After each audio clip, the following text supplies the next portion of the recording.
Tinadtad ko na nga niyan mga manay bitis kang manok, tamaluto kita ning Adidas, hinugasan ko na asin. Habang naghuhugas, naglabon ako ning batag. Oo ni na. Hi mga manay, it's me again, Manay Chacha. Sarong Bicolana na pansamantalang nakaisarig di sa Cavite. Oo ni na ang istorya. Ngunyan nga ning aldaw mga manay, maluto kita ning bitis kang manok.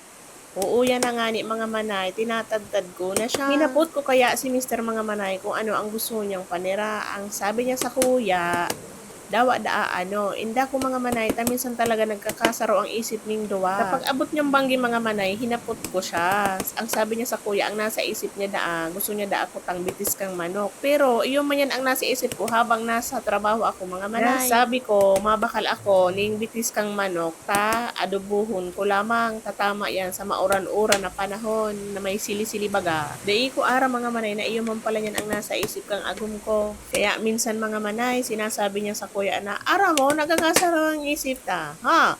Aran mana. Ay sabi ko, iyo talaga, tamag-agum kita, kaipuhan, saro talaga ang isip ta. Ang puso't kaluluwa. Ha? Aran ang puso't kaluluwa yan. Dinadali-dali ko na nga niyan mga manay, tahaloy-haloy. Dikit man lang yan mga manay, pinutol-putol ko na tanganing, magdakol-dakol lamang. Niling ko nga niyan mga manay sa sinunad kong batag, tanakahiling ako ning kalibo ning batag sa palengke. Kaya ayan, nagbakal ako. Tayo bagay ang paborito ko. Nagluto kita, maunat-unat lamang kita, takuroba na baga kita ka, mimilmig ka to. Aray na milmig kang kapipidaso, bakong milmig, ano yan, tabagwang. Uunin na nga ni mga manay, naglaag na ako ning lana para igisa ko ang mga sangkap. Panagigisa ako mga manay, ang iniinot ko talaga ay luya o kaya ano ang application sa Bicol? Laiya sa muya palan. Sus, malilingawan pa. Tapos, iniinot ko ang sibuyas. Huri ko na ang bawang mga manay. Ang bawang, madali yan matutong. Kaya, iyan ang iniinot ko. Luya, sibuyas, at panghuli ang bawang. Kung nahihiling nindo mga manay sa mga vlog ko, ako na ang nagluluto. Kasi Mr. Mga Manay, iba na ang trabaho. Dahil na kami magkasaro sa trabaho. Kumbaga, naglipat na siya dahil hindi na kinakaya kan samuyang budget mga manay ang samuyang sahod. Duman kaya mga manay sa trabaho may talagang, aram mo yan, mayo kaming overtime, ano lang talaga, minimum ano talaga ang sahod ni. Ano na minimum wage, kumbaga, mayo kaming overtime. Kaya napag-usapan namin na yun nga, magpapadagdag siya ng code para daw makapag-apply siya bilang driver sa yun nga, malalaking truck. Buti na nga lang, tinulungan siya nung kaibigan niya na makapasok dyan sa JNT. Sa totoo lang mga manay, gustong gusto ko nang umuwi sa amin sa Bicol. Kaya lang mga manay, pag iniisip ko pa lang na uuwi ako. Tapos, alam mo yun, yung mga gastusan. Iisa lang ang anak ko mga manay, pero talaga namang ang gastos naman. Paano pa kaya yung mga maraming anak? By the way, highway, ito na nga, nilagay ko na yung paanang manok. Parang sa Tagalog, kitalinta na. Ang bitis ng manok pala, nilaag ko na. Tapos, minikos-mikos ko na. Yan na. Kabangasan ang nahihiling. Tama lang ang nagbibideo. Saro kong kamot, nasasakitan pa ko dyan ukag.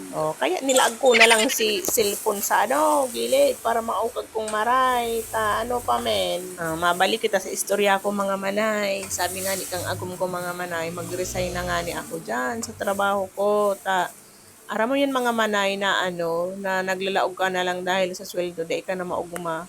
Pero mga manay, tinitios ko iyan dahil may mga kautangan kami. Sabi ko, pag naklear ta na ang mga kautangan ta, saka na lang ako ma-resign. Ang gusto ko kaya mga manay, pag nag-resign ako, may madadaraman lang mga akong kwarta, pasiring sa Bicol. Gusto ko mga manay talagang mangnoon ang harong medyo manuho. Ang aki ko, dahil niya man mga manay na mamangno, nag-i-eskwela nga ni siya. Intirong busy-busy sa pag-eskwela. Nadawa nga ni mga manay Domingo, dahil niya nalilinigan ang harong mita. Mala ka pa. Maiba kita mga manay, ngunyan palang aldaw, grabe ang kauuran. Ini mga manay, perang aldaw ko na ni hupig video. Pero ngunyan na aldaw, sa pag-edit ko, nag-uuran pa ng God. Ay, hamagal na yan Di nga grabe baga ang kauuran. Kaya siguro mga 2 semana ng mayong eskwela, igdiho sa muya. Mayo lang, binidyohan ko lang si Luwaso. Mabalik na kita hindi. Unin na, oh. Okay na baga. Luto na. Oh, takupan ta na mga manay. Ilingon tayo araatsan, balikan tayo araatsan. Oh. Oh, igdi na mo na kita sa Batag. Inubakan ko na si Batag. Ta ano pa men, di kakanuna niyo. Oh, si Ram sana. Igo ako dyan sa usawa ning bagoong na isda. Oh, ta kakanunta na yan. Sa totoo lang mga manay, namimiss ko talaga ang mga kakanon mi. Ang mga kakanon ko katuhong mga aki pa kami. Iyo yan ang kinakakanon mi mga manay. Pag mayo kami bagas, batag. Maswerte na nga ni kung may batag, kamote, kamuting kahoy. Tapos, habang nagdadakula pa lang kita o nagugurang kita manay, mga manay, hinahanap-hanap taman yan. Ako hinahanap-hanap ko mga manay yan, mga doma. Lalo na kung nakakahiling ako kaya no, sa palengke, nag-reliw pa ako kaya lalo na ang kamote. Kaya lang mga manay, mahal man igdiyo. Diyos ko man yan no, kinikilo. Maray duman sa Bicol pag market data, mga tumpok-tumpok sa na yan, may 20 o ang 50 pesos kadakol na igdiho, Jesus, maray na. Ginto baga mga manay. By the way, kaya pala ako dyan nagkakanta nakasunod pa si Sinap na. Arin man na Sinap na. Si tigluluto ko ning bitis kang manok. O yaon do manok. Kan kakanan ta na mo naman sabi na naman to si Mister. Di ka na makakanta basog ka na nagu ka na naman kakanduma. Oh, paano yan mga manay? Hanggang hindi na lang na naman ang istoryata. Kung nakaabot ka mo sa puro sa kuyang video, please like and share mga manay. Follow for more videos. Bye!